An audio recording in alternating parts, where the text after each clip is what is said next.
আমরা প্রায় সবাই এমন এক সময়ের মধ্য দিয়ে গেছি, উত্তেজনা নিয়ে কোনো কাজ শুরু করলাম কিন্তু কিছুদিন পরই আগ্রহ হারিয়ে ফেললাম। নতুন কোর্স শুরু করলাম, জিমে ভর্তি হলাম, বই লেখা শুরু করলাম কিন্তু মাঝপথে থেমে গেলাম। কেন এমন হয়? তুমি একা নও, এটি মানুষের সাধারণ মনস্তত্ত্বের অংশ। কিন্তু সুখবর হলো এটা পরিবর্তন করা সম্ভব। চলো জেনে নেওয়া যাক কেন আমরা কাজ শুরু করি কিন্তু শেষ করতে পারি না এবং কিভাবে এই অভ্যাস বদলানো যায়। নাম্বার 1, শুরুতে উত্তেজনা, পরে বাস্তবতার ধাক্কা। নতুন কিছু শুরু করার সময় আমাদের মস্তিষ্কে ডোপামিন নামের এক রাসায়নিক কাজ করে, যা উত্তেজনা ও আনন্দ তৈরি করে। তখন কাজটা খুব সহজ মনে হয়, কিন্তু কয়েকদিন পর বাস্তব চ্যালেঞ্জ আসে, সময়ের চাপ, কষ্ট, একঘেয়েমি। তখন সেই উত্তেজনা মিলিয়ে যায়। যেমন তুমি যদি হঠাৎ ইংরেজি শেখা শুরু করো, প্রথম দুদিন খুব উৎসাহী থাকবে, কিন্তু 7 দিন পর যখন বুঝবে এটা নিয়মিত চর্চা চায়, তখন মন ক্লান্ত হয়ে যায়। যা করবে, নিজেকে বলো উত্তেজনা নয়,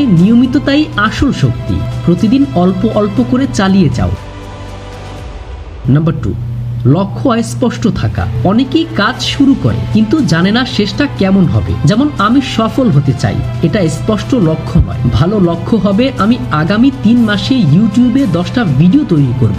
যখন লক্ষ্য স্পষ্ট হয় তখন তোমার মন জানে কি করতে হবে, কেন করতে হবে এবং কবে করতে হবে। নাম্বার 3, পরিকল্পনার অভাব। ধরো তুমি বললে আমি প্রতিদিন পড়ব, কিন্তু কখন, কতক্ষণ, কিভাবে? পরিকল্পনা না থাকলে কাজের শুরু হয় কিন্তু ধারাবাহিকতা থাকে না। যা করবে, কাজ ভাগ করো, বড় লক্ষ্যকে ছোট ধাপে ভাগ করো, সময় নির্ধারণ করো, প্রতিদিন একই সময়ে কাজ করো, প্রোগ্রেস ট্র্যাক করো, প্রতিদিন কতটা অগ্রগতি হলো লিখে রাখো। পরিকল্পনা মানে নিজের সঙ্গে করা প্রতিশ্রুতিকে বাস্তবে পরিণত করা। নাম্বার 4, মনোযোগের অভাব। সোশ্যাল মিডিয়া, নোটিফিকেশন, ইউটিউব, এগুলো তোমার মনোযোগ খেয়ে ফেলে। তুমি কাজ শুরু করলেও মন বারবার অন্যদিকে চলে যায়। যা করবে, কাজের সময় ফোন দূরে রাখো, নোটিফিকেশন বন্ধ রাখো, পোমোডোরো টেকনিক ব্যবহার করো। 25 মিনিট কাজ, 5 মিনিট বিরতি, এভাবে করো। মনে রেখো, মনোযোগী সফলতার মেরুদণ্ড।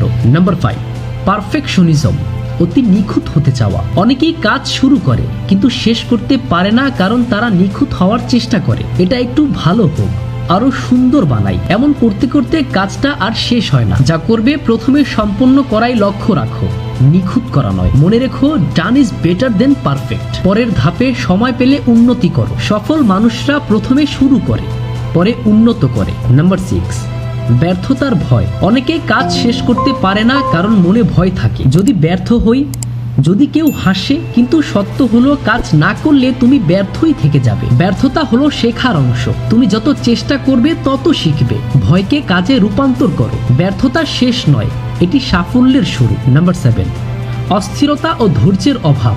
আজকাল আমরা সবকিছুই দ্রুত চাই। 6 দিনে ইংরেজি শিখবো, 1 মাসে সফল হব। কিন্তু বাস্তবতা হলো, বড় কিছু তৈরি হতে সময় লাগে। বড় লক্ষ্য ধৈর্য চায়। প্রতিদিন 1% উন্নতি, 1 বছরে 70 গুণ উন্নতি। ধৈর্য ধরে কাজ করলে ফল আসবেই, হয়তো একটু দেরিতে। নাম্বার 8, আত্মনিয়ন্ত্রণের অভাব। তবুও অলসতা জয় করে নেয়, এটাই সেলফ ডিসিপ্লিনের অভাব। যা করবে, নিজেকে জোর করে না, বরং অভ্যাসে পরিণত করো। কাজ শুরু করার আগে 5 মিনিট নিয়ম ব্যবহার করো। শুধু 5 মিনিট কাজ শুরু করো, পরে মন নিজে থেকেই চালিয়ে যাবে। 5 মিনিট নিয়ম, দ্য 5 মিনিট রুল কি? এটা একটি মনের ট্রিক যা অলসতা, ভয় বা অনীহা কাটিয়ে কাজ শুরু করতে সাহায্য করে। এই নিয়মের মূল কথা হলো, কোনো কাজ করতে ইচ্ছে না হলে নিজেকে বলো, আমি শুধু 5 মিনিট কাজটা করব। আমাদের মস্তিষ্ক কাজ শুরু করাকে ভয় পায়, কিন্তু একবার শুরু করলে সেটাকে চালিয়ে যেতে সমস্যা হয় না। তুমি যখন বলো শুধু 5 মিনিট করব, তখন তোমার মস্তিষ্ক ভাবে, আচ্ছা এটা তো ছোট কাজ, করা যাবে। ফলে তুমি সহজেই শুরু করে ফেলো। এবং মজার ব্যাপার হলো, একবার শুরু করলে তুমি সাধারণত 5 মিনিটে থামতে পারো না। তখনই মন বলে, যেহেতু শুরু করেছি আরেকটু করি। এভাবেই পরে মন নিজে থেকেই চালিয়ে যায়। সফলতার শুরু হয় শুরু করার সাহস থেকে।